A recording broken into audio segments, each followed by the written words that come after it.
Hello friends, আমি সোমা গড়াই। আজকে তোমাদের এগ্রিগেট টেস্ট সম্পর্কে বলবো।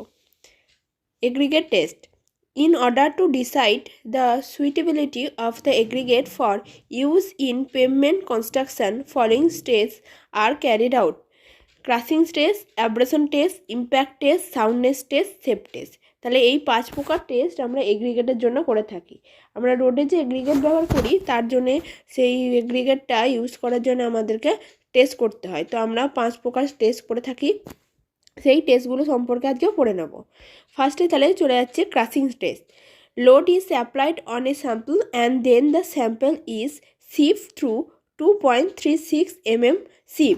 তাহলে আমাদের যে এগ্রিগেটটা ইউজ করব তাতে লোড অ্যাপ্লাই করা হবে।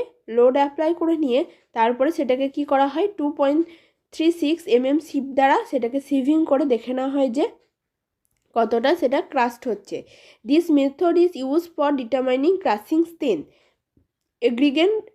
Aggregate crushing value equal to কী হচ্ছে তাহলে, weight passing through 2.36 mm sieve by initial weight of the sample. Initial weight মানে যে স্যাম্পলটা নেওয়া হলো সেই স্যাম্পলটা প্রথমে ওয়েট করা হয়, তারপরে লোড দিয়ে সেটাকে ক্রাস্ট করে দেখা যায় যে কতটা পাস করছে, মানে কতটা সেটা ভাঙছে। সেটা সিভ করার পর যেটুকু পরিমাণ পড়ে থাকছে বা সিভ হয়ে পাস হয়ে যাচ্ছে সেইটার ওয়েট নেওয়া হয়। সেইটার ওয়েটটাকে ইনিশিয়াল ওয়েট দিয়ে যদি আমরা ভাগ করি সেটাই আমাদের এগ্রিগেট ক্রাসিং ভ্যালু বেরিয়ে যাবে।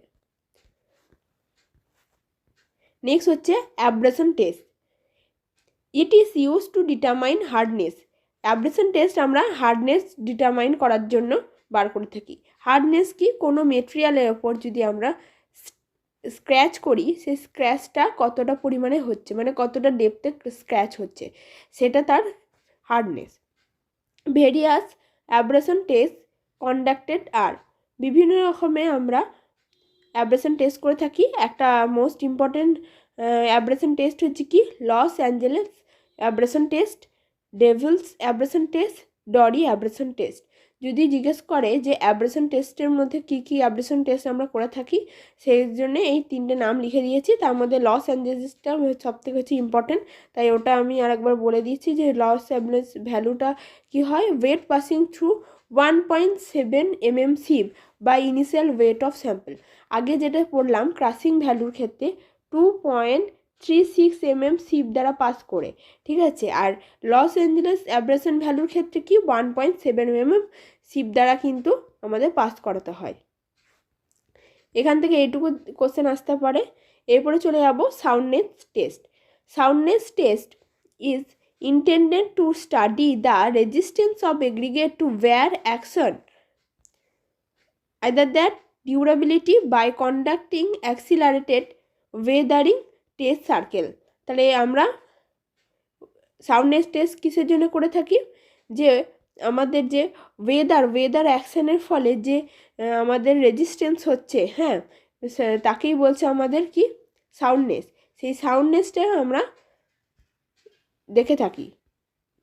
Aggregate of specified size are subjected to cycles of the alternate wetting in a saturated solution of either sodium sulfate or magnesium sulfate for 16 to 18 hours and then dried in oven at 105 degree centigrade to 110 degree centigrade to a constant weight।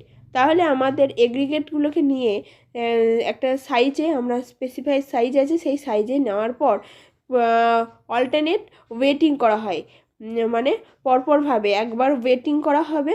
Waiting করে সেটাকে আবার কিছুক্ষণ রাখার পর, মানে 16 থেকে 18 ঘন্টার মতো একটা সলিউশন হচ্ছে, 2 ধরনের সলিউশন, একটা নেই, 2টো সলিউশন আছে, সেই সলিউশনের মধ্যে রাখার পর সেটাকে আবার ড্রাই করা হয়, তারপর তার ওয়েট নেওয়া হয়, ঠিক আছে। তার জন্য বলছে অল্টারনেট, মানে একবার ওয়েট করা হবে, একবার ড্রাই করা হবে, আবার ওয়েট করে আবার ড্রাই করা হবে, এবার এইভাবে 5বার করা হয়, ঠিক আছে। তো কত ঘন্টা রাখতে হয়, 16 থেকে 18 ঘন্টা। কি সলিউশনের মধ্যে দেওয়া হয়, সোডিয়াম সালফেট আর ম্যাগনেসিয়াম সালফেট, ঠিক আছে। তারপর ওভেন ড্রাইং করা হয় and then dried in oven at 105 degree থেকে 110 ডিগ্রি সেন্টিগ্রেডের মধ্যে কিন্তু আমাদের ওয়েট করে নেওয়া হয়, ঠিক আছে, তারপরে ওয়েট করা হয়।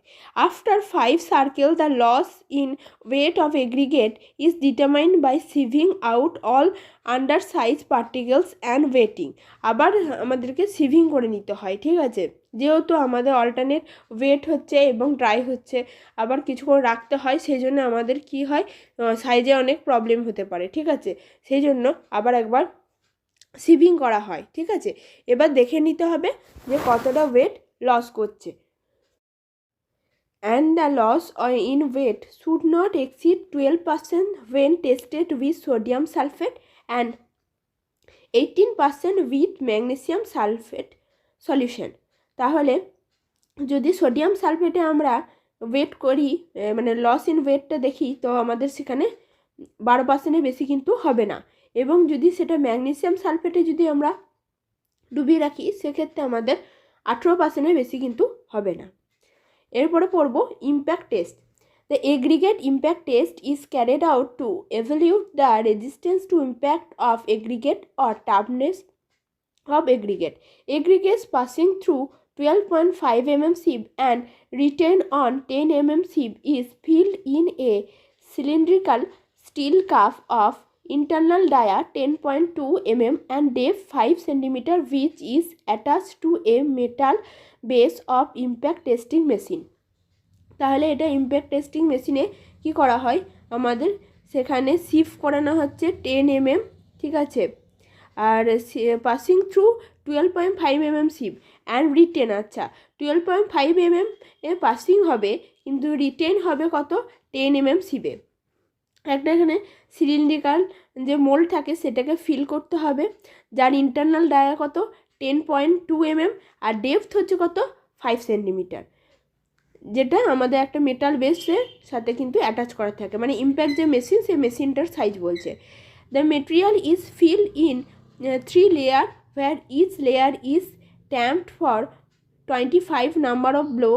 Metal hammer of weight 13.5 to 14 kg is arranged to drop with a free fall of 38 cm by vertical guides, and the test specimen is subjected to 15 numbers of blows. The crushed aggregate is allowed to pass through 2.36 mm IS sieve। তাহলে আমাদের যে mould আছে, সেই মোল্ডটাকে আমরা 3টে লেয়ারে কিন্তু ভরবো। ভরার পর সেখানে আমাদের কি করা হয়, আমাদের যে হ্যামারটা দিয়ে হ্যামারিং করা হয়, সেটার ওয়েট হচ্ছে কত 13.5 থেকে, মানে 13.5 থেকে 14 কেজির মতো হ্যামারের ওয়েট থাকে। সেটা ফ্রি ফল হবে কত সেন্টিমিটার থেকে, সেটা হবে 38 সেন্টিমিটার থেকে ফ্রি ফল হবে, এবং সেটা সিভ করে না হবে, হ্যামারিং করার পর সিভ করে না হবে 2.36 mm, মানে ক্রাশিং যে আমাদের টেস্টটা করেছিলাম সেরকমই আমাদের 2.36 mm আয়ের সিভ দিয়ে পাস করে নেওয়া হবে এগ্রিগেটটাকে। তারপরে আমাদের যেমনভাবে ক্রাশিং ভ্যালুটা বার করেছিলাম ওইভাবে ইম্প্যাক্ট ভ্যালুটা বেরিয়ে যাবে। Weight passing through 2.36 mm sieve by initial weight of sample. এরপর হচ্ছে shape test. The particle shape of the aggregate mass is determined by the percentage of flaky and elongate particles in it। কতটা flaky কতটা elongate সেটাই হচ্ছে আমাদের shape test. Aggregate which are flaky or elongate are determined to higher workability and stability of mixes। Flaky না elongate সেটা দিয়ে আমরা ওয়ার্কেবিলিটি এবং স্টেবিলিটিটা বুঝতে পারি। The flakiness index is defined as the percentage by the weight of the aggregate particles whose least dimension is less than 0.6 times their mean dimension. The elongate index of an aggregate is defined as the percentage by weight of particles whose greatest dimension is 1.8 times their mean dimension. This test is applied to aggregate larger than 6.3 mm। তাহলে ফ্লেকিনেস ইন্ডেক্সে আমাদের মনে রাখতে হবে কি, এটা 0.6 times মানে 2/3 pass into mean dimension, আর এটা হচ্ছে কি 1.8 মানে 9/5 times of mean dimension. IRC recommendation আছে, সেগুলো একটু দেখে নিতে হবে। এগ্রিগেট ক্রাসিং ভ্যালু হবে not less than 30% for surface course. Aggregate crushing value for base কোর্সের জন্য not more than 45%। Aggregate impact value হবে not greater than 30% for bearing course. Aggregate impact value not greater than 40% for bituminous macadam. ঠিক আছে, এখানে আমাদের মেটেরিয়ালটা দেখে নিতে হবে কী টাইপের রোড বা কোন কোর্সের জন্য আমরা করছি। ঠিক আছে, abrasion value of 40% is allow for WBM course. WBM মানে ওয়াটার বাউন্ড ম্যাকাডাম কোর্সের জন্য। Abrasion value of 35% is allow for the bituminous and concrete road. Loss of weight not greater than 12% for N2SO4, যে আমরা পড়ে এলাম একটু আগে। Loss of weight not greater than 18% for MgSO4। ঠিক আছে, তো এইটুকুই আমাদের আজকে এগ্রিগেট টেস্টটা সম্পর্কে পড়া হয়ে গেল। ঠিক আছে, এরপরে বিটুমিনেরও যাব, বিটুমিন মেটেরিয়ালের ওপর, বিটুমিন টার এগুলো থেকে যেগুলো কোশ্চেন আসতে পারে সেই ধরনের টপিকটা রিলেটেড পড়ে নেবো। ঠিক আছে, তোমরা যদি আমাদের চ্যানেল নতুন হয়ে থাকো প্লিজ আমাদের চ্যানেলটি সাবস্ক্রাইব করো, বন্ধুদের মধ্যে শেয়ার করো, আর যদি ভিডিওগুলি ভালো লাগে লাইক করো। নমস্কার।